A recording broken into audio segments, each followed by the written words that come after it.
It just spiraled out of control to a point where I was drinking every day, and and then I kind of sort of had to realise, okay, I've just lost my best friend of 15 years to sort of similar things, and then I obviously nearly lost like my other best friend as well for the same sort of shit. So I was like, I can't. If I've got a platform and a pedestal, like talking about this now, if I've got a platform and a pedestal to give everyone, then why not do it positively than still lie about everything behind closed doors?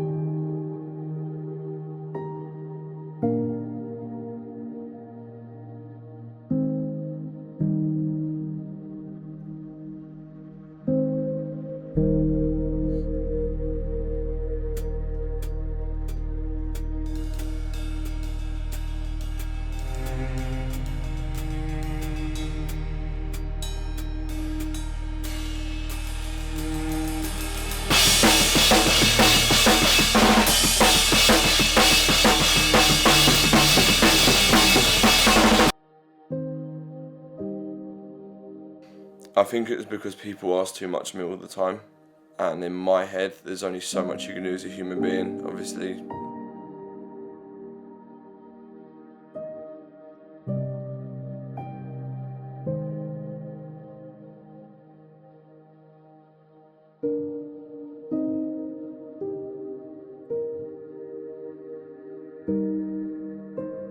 It's fucking nuts, because even like people like super close to me, like, dude, you don't understand like how much we will love you, man, like we'd be upset if you went and shit. And at the time I was like, fuck you, like that's what I thought in my head. I was just like, fuck off, like I don't care, I don't want to hear it. And it's like when someone's sitting there like poking you all the time, like that's how it felt at the time.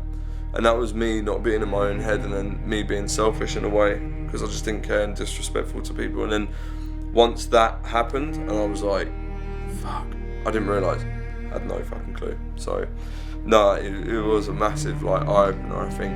Massive eye-opener, man, because there's so many years I've still got left that I realised there's so much shit I can do with it, There's money to be made, there's, a family to start if I wanted to start a family, there's my mum to look after, there's my dog to look up. Do you know what I mean? Like, that's what I was sitting there thinking, and all these positive things came flowing back.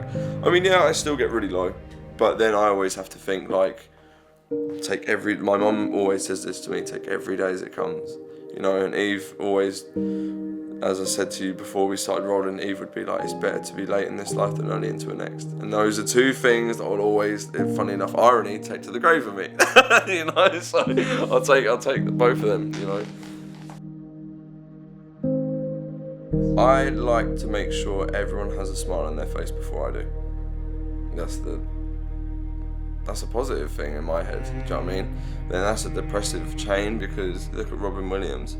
The dude was a comedy gold, but then, what happened to him? It's the same sort of thing, like, I battled with suicide for a long time, but I always made sure everyone else was always taken care of, because then it was just like, as long as they don't have to worry about anything, it's just, I can hide everything. That was it. As raw as this is gonna get, like, that's as raw as I'm saying it. I'd rather make sure, let's say you and my whole band, my manager, the studio stuff, and my friends were all happy, then I can go and top myself somewhere. That's how I thought. I was like, as long as everyone else is taken care of, I can go and do it. And that's just what ran through my head. It always goes through my head, man. So, but now I've started taking time for myself, I guess. I remember a specific moment. I was in Liverpool with all my guy friends. I remember being in a hotel room.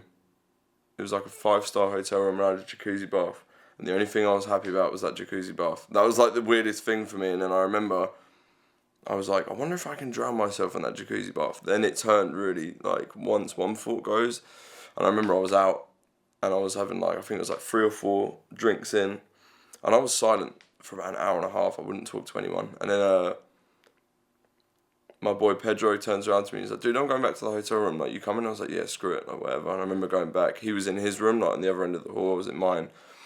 And I remember, as disgusting it is, I remember sniffing half a bar of Xanax and then just being like, just staring into this fucking bath, man, just constantly staring at a half cut, like, dude, and then I just had this boom, boom, boom, boom, boom on the door. So, yo, it's Pete. I was like, fuck. Like, that's when I was thinking about it. I was like, fuck, man. And that was like my darkest moment of that whole weekend. And it still sat there with me for a long moment. And then I kind of had to sit there and, you know, there was friends around me, like my best friend is 17 years, Andy, was like, you got loads of shit to do this year. Like, buck your idea up because you've got a lot, you know, you've got loads to do. And then, you know, my other friend Esther was like, look, this is how life is. And she, you know, she works for, like, the hospital and stuff, so she sees that shit every day, like death and stuff. So you were honest with these people about this? I'm always open, dude. Like, I'm as open as, I mean, obviously I have personal things that I keep real. No one needs to know that shit. But then, like, when it comes to even mental health, you've got to be open. You know, like, if you're a guy in this day and age, if you're not in the gym and you're not muscly and you're not wearing a pair of fucking skinny jeans with like a nice shirt with a nice haircut, and you haven't got a chick that like is caked the fucking makeup and wants, I want this bag, and you can't provide that, then you're not a real man, right? Before social media came around, relationships, right? Let's take it for one example. Relationships back then, you sat down and you worked shit out. These days, dude, all I've got to do, right? All I've got to do is just pick my phone up. Like, not for me, because I don't fucking use that bullshit. But I pick my phone up and all I've got to do is this. Just swipe and swipe and swipe and swipe and swipe until the idea of a perfect face or person comes into frame. Bullshit, for one. That's the most demoralising thing ever for a female as well as a male. Two, everyone thinks everyone has to be so prim and proper and perfect. So perfection as a thing, in my opinion, is what one's self-opinion is on a certain thing. It could be a person. Like a girl I love is perfect to me in my head, in my eyes, my soul, my body, because that's the person that I love. That whatever imperfections, that's what makes them perfect as well. And it's just like, fuck, try and filter life. Drugs. Alcohol. Oh man, I love doing drugs. Did I? Or did I just like being fucked up because drugs altered my reality and it was all a dream?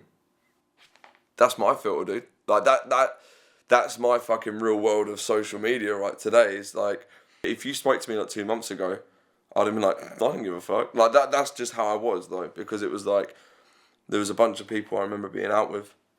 I didn't know who the fuck they were. Dude, like I don't know who the fuck they were. They just liked getting fucked up, so I was like, fuck it. Like, I'm gonna go get fucked up all the time. I didn't have any respect for myself or anyone else around me because I didn't care. Like, if a girl came up to me, oh, like, hi, I'd just, hi, like, just be a dick or a class clown and run off like a child. There's no respect there. There's no self-respect for me because I've just made myself look like an asshole. And then there's no respect for her because she didn't deserve someone to be, like, act like a douchebag. The same as anyone else. Like, when people would ask me for a photo at lunch and I was out with a friend and I was on certain drugs, I'd be like, can you just fuck off and leave me alone, and put my hood up, and I'd always wear a hood and sunglasses. I just didn't like being bothered. But that's me having my ego because I was on a lot of things. So yeah, definitely self-respect and self-belief is, I reckon that is 1/3 of why people do drop down that rocky road and that path of taking themselves out of reality, because they just don't want to admit, Social media effect, when people have to think everything's perfect and this big fucking world of big red ribbons on brand new Audi Q7s and 21st century, bro. That's just how it is. And that's, people get wrapped up in everyone else's lives. They forget about their own and their own families and everything else. It's that kind of concept. It's the miracle, like the mirage concept of, they see it on your social media. You see that you're playing these big shows or knowing these celebrity friends and you're hanging out with this dude and that dude. But then behind closed doors, you're a completely different cat. Like, you're a completely different dude. Like, there's moments where I don't want to wake up in the morning and come to the studio, or I don't want to go and play drums for someone for a 3-figure or a 4-figure. Like, no amount of money will change the way I think. And that's the funny thing about when I said about guys and whatever. If you look at bank accounts today in social media in my generation of 19 to 22, 23, 24-year-olds, all they give a fuck about is money. That's it. That's it. That's all they care about. All they care about is going to buy a nice car or finance a nice car or buy a lavish little belt with a little Gucci logo or something on it. Actually, I'd rather someone just take me as I am and live in a box for the rest of my life and be happy with someone than worry about, fuck, we can't pay the rent this month and I've got 17 cars that I can't afford, 6 dogs and kids that I've had that it just doesn't, you know. And for me, the richness is in soul and personality and not in your bank account. I don't, you know.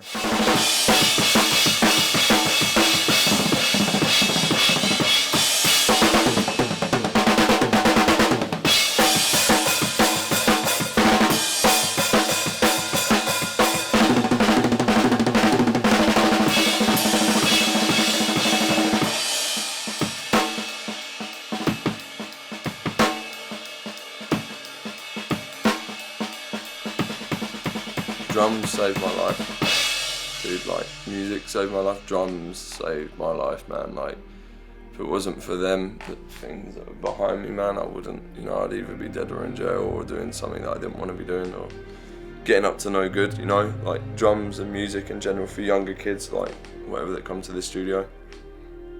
They all know what they, you know, that's their place of saviour in a way, tranquility in a way.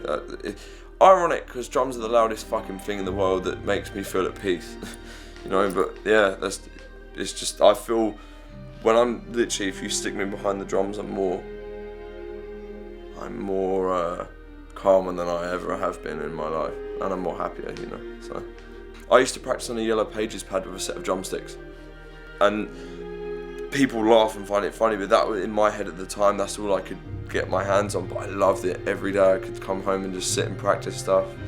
Then I got my own drums. I saved up and bought my own drums as like a 10, 11-year-old kid, you know, busting my ass doing chores. And then from then I just kind of would always work towards the next goal, which was just buying more shit and adapting myself and playing. I would play like 3 or 4 hours a day, and I still do. I still practice 2 to 3 hours a day. I have to, because you're not, but I practice weird stuff like jazz or funk or something that I'd never usually play in the rehearsal room with habits, you know, not with my band.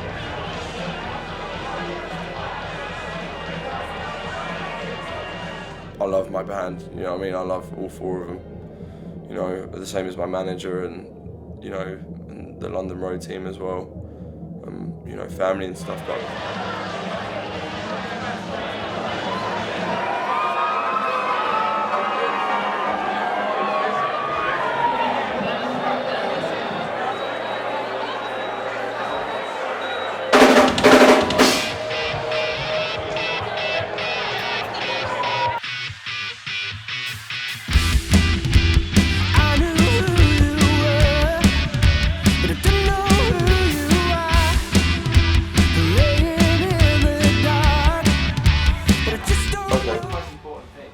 Music,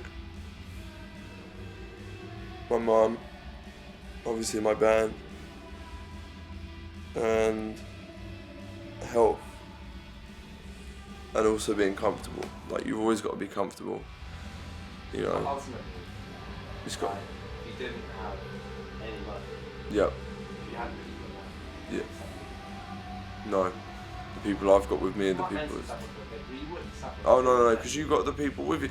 No, of course. But ultimately, the most important thing there is what people, right? Yeah. My mum, my friends, my band, and then obviously, yeah, and people that know who they are. Dude, I remember when I drove a fucking 1999 Vauxhall Zafira, and that was like the greatest car ever. Like, I don't give a fuck. That shit was coolest than the Mumble Bus. Everyone that was in the Mumble Bus knows about that shit. I don't even care. If this bit goes out, I hope it does, because I could do this or whatever. Like, fucking everyone that was in the Mumble Bus at them days when I was like 18 tripping was like, that was the car to be in. People are like, oh, I've got an A-class Merc. Dude, I've got a fucking old school 7-seater Zafira that can fit 6 people in. Fuck it, party on. Like, I didn't care. Do you know what I mean? Like, I just didn't care.